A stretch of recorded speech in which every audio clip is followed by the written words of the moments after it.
Hi everyone, the Simple Dad here. In this video, I'll show you how to turn on app pinning on your Samsung S25 Ultra.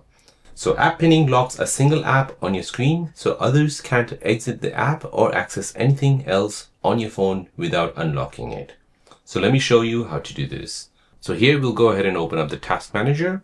So say for example, you want this person to stay only on TikTok. So to do this, go ahead and tap on TikTok, then tap on pin this app. So now this app is pinned. So to unpin it, you need to go ahead and touch the task manager and the back button together.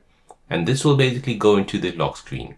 So if you press OK, so now when you press home, or if I press back, or if I press the task manager, I won't be able to go out of the screen.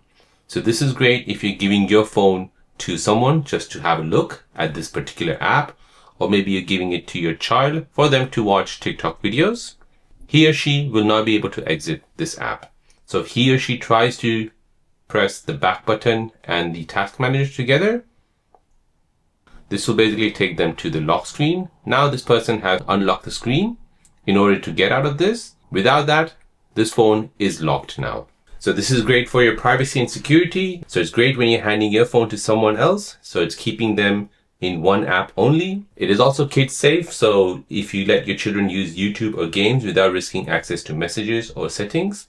And also it helps you as well because it's focus mode. So it's useful during presentations or kiosk mode setups on your Samsung S25 Ultra. So there you go guys. That is how to turn on app pinning on your Samsung S25 Ultra. If you're new on the channel and you want to find out more about your iPhone, your Android phone, or any other social media apps, then don't forget to subscribe to this channel to become a part of the Simple Dad community. Hit the like button if you find this video useful.